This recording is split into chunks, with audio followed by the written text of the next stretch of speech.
Hold on tight, basketball fans, because Stephen Curry just delivered a performance that's going to be talked about for years. He single-handedly dragged the Golden State Warriors to victory against the San Antonio Spurs with a scorching 49-point eruption. But here's the kicker. This wasn't just about the points. It was about the swagger, the drama, and the sheer will to win. Let's dive into how Curry torched the Spurs again, and what it means for the Warriors moving forward. The night began with a statement even before the tip-off. Curry, a newly minted sneaker-free agent, stepped onto the court sporting a pair of Kobe sixes. It was a clear message to the apparel giants. The chef is open for business. As Curry himself put it, new beginnings. But the nostalgia didn't last long. When the game truly began, Curry laced up his familiar shoes, the ones that have propelled him to legendary status. And there he was, in that familiar pressure cooker, standing at the free throw line with the game hanging in the balance and the Spurs home crowd unleashing a wall of noise. Swish, swish. 2 perfect free throws to seal a 109-108 victory for the Warriors.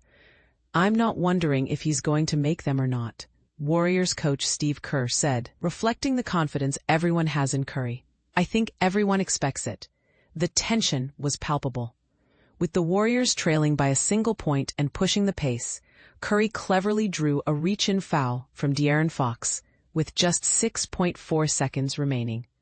As Curry prepared for the crucial free throws, the Spurs rookie phenom, Victor Wembanyama, tried to crank up the pressure. Wembanyama turned to a particularly rowdy section of the crowd and urged them to get even louder, hoping to rattle Curry. And this is the part most people miss. It didn't backfire. It fueled Curry.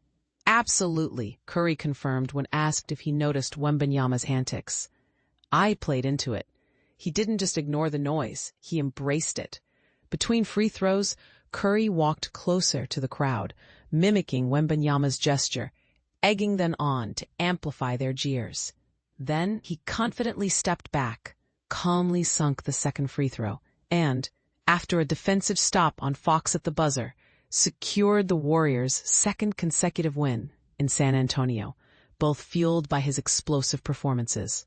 Wednesday night saw Curry drop 46 points on the Spurs in a more comfortable victory, racking up a significant portion of his points from the free throw line. He converted 15 of 16 free throws that night. His current season record stands at an impressive 66 of 70, putting him on pace to lead the league in free throw percentage for the 6th time in his illustrious career. That's some consistency. Before Friday's game, Curry learned that he had reached the 40-point mark for the 43rd time since turning 30, just one shy of Michael Jordan's record of 44.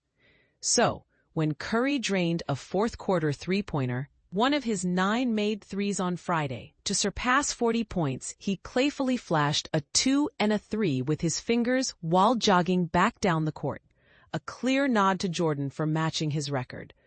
I threw it up backward, though, Curry admitted. That's the second time I've done that. But that's pretty cool just from an individual accomplishment perspective. Longevity is something I pride myself on. This marked Curry's first back-to-back 40-plus point games since 2022, a timely resurgence for the Warriors, who had been struggling with 6 consecutive road losses before arriving in San Antonio. Curry had recently missed 3 games due to illness and had a sluggish 13-point performance in his return against the Oklahoma City Thunder, where he appeared to be struggling for breath. But his energy quickly returned. He looked revitalized in both wins against the Spurs. According to Genius IQ, a staggering 28 of Curry's points on Friday came from off-the-dribble jumpers, his highest total in a single game since 2015. Talk about a throwback performance. After the game, Curry credited a morning speech from Coach Kerr for inspiring the team. He rarely talks about his Chicago days, Curry said.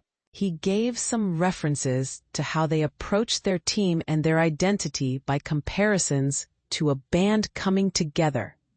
You've got your lead singers, your bass, your acoustic, electric, drummer, stagehands, guys plugging in the speaker. He said he was just above the guy plugging in the speaker.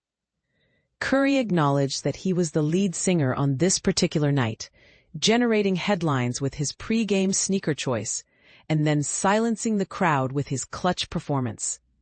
But here's where it gets controversial. Some might argue that Curry's antics, especially mocking Wembanyama and the crowd, were unsportsmanlike. Others would say it's simply part of his competitive fire and what makes him so captivating to watch. What do you think? Was Curry's behavior simply playful showmanship, or did it cross a line? And can the Warriors build on this momentum, or was this just a flash in the pan? Share your thoughts in the comments below.